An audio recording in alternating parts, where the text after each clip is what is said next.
For the Sega Genesis. Genesis. Ha ha ha.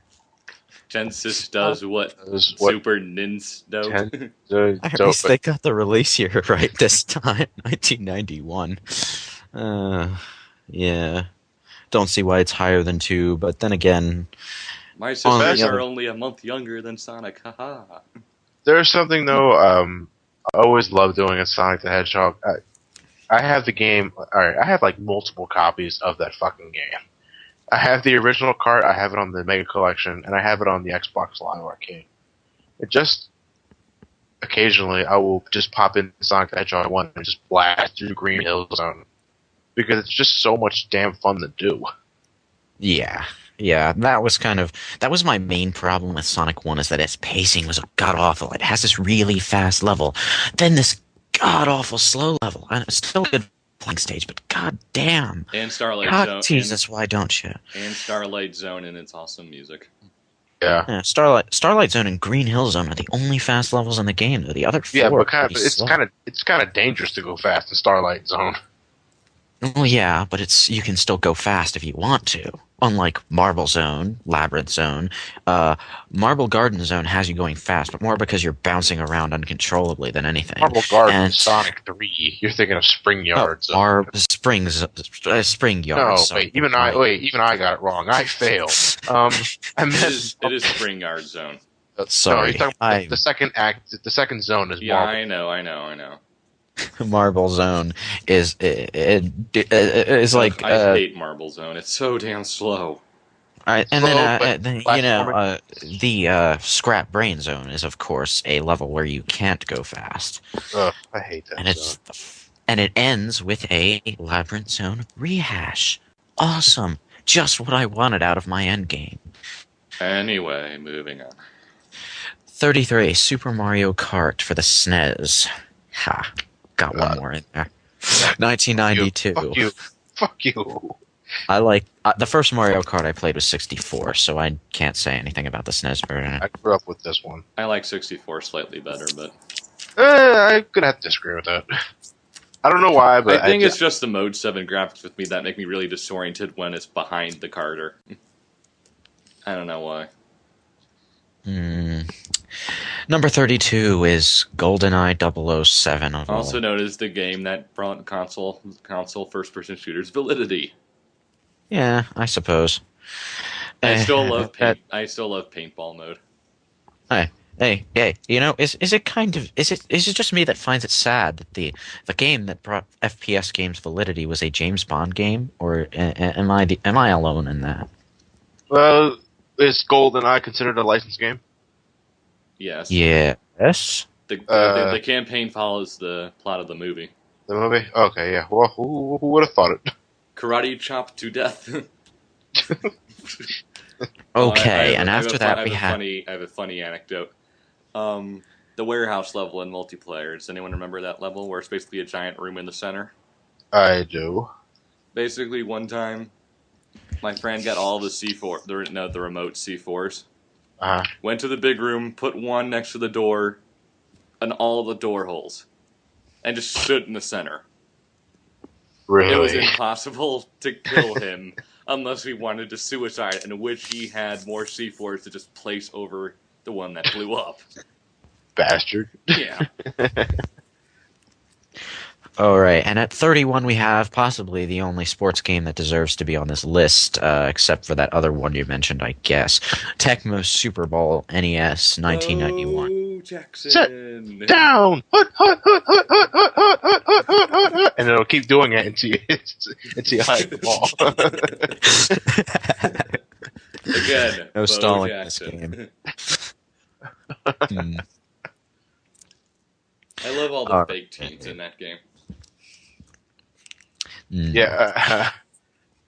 Wait. No, I won't think of Bo Jackson, though, when I think of Tecmo Super Bowl. Bo Jackson. Bo Jackson. All right, and at number 30 we have the Elder Scrolls 4 Oblivion. Now, I've heard some people say that in gameplay terms and in terms of environmental variety, it's quite a bit inferior to Morrowind.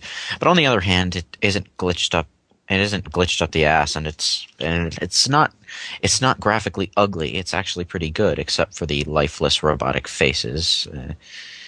And yeah, but otherwise good.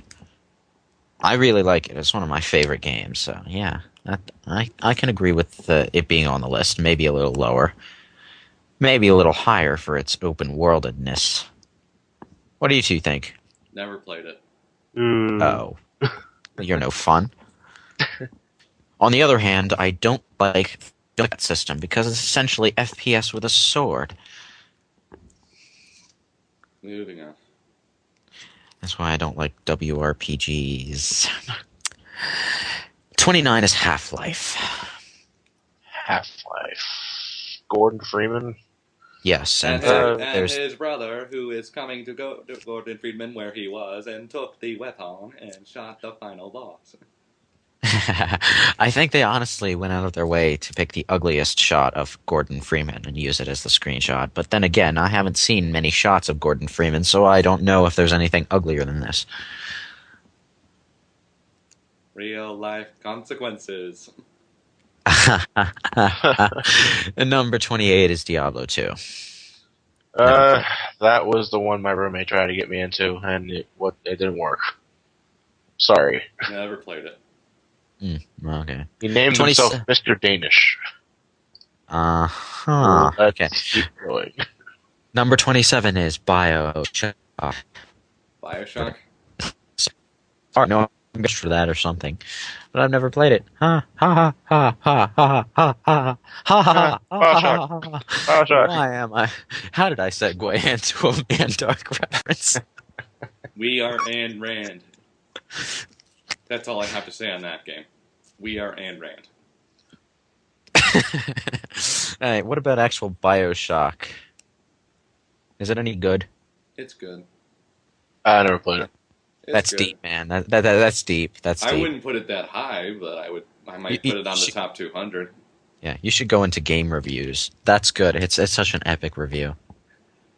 All right, number 26 is the original God of War, and its screenshot, which takes up more page than anything on this page. But 2 is better.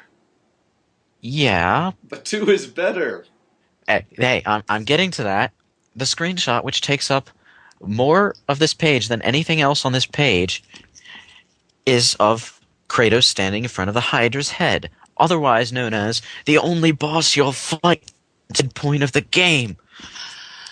But 2 is better.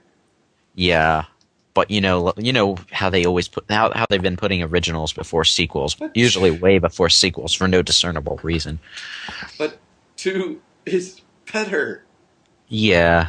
On the other hand, God of War 1 is a lot more original, because 2 is basically the same game except better, and with more bosses especially. That is the awesome part.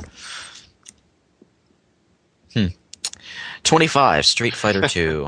And of course, the screenshot is of Ryu shooting a Hadouken at Ken, because of course there are no other characters in the Street Fighter universe worthy of screenshot.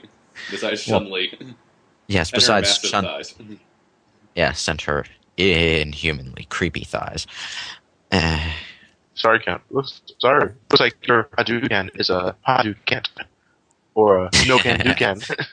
Shoryuken. Okay. 24, Castlevania Symphony of the Night for the PS1. Yes. Greatness. Super Castlevania 4. Greatness. I hope it comes up on the PSN so I can try it out without eBaying it. What is a man? A miserable pile of secrets. Glass breaks. It is on the PSN, Slars. Oh, is it really? It's been on the PSN for a while. Oh, really? I must have missed it. I would have think. So I thought am I'd kind of. noticed It's on, but it's also on the Xbox Live Arcade with no load times. The PS1, the PSN version is essentially the PlayStation disc because it has load times and all that shit.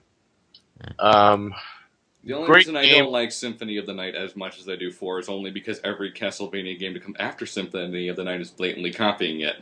Yeah, I agree. But the only negative aspect of Symphony of the Night is that it's too easy. I guess that's kind of That's kind of a downside for a series that's known for cruel difficulty. Well, after God, Symphony of the Night. Well, Symphony of the Night is just about Ninja Gaiden 2, actually.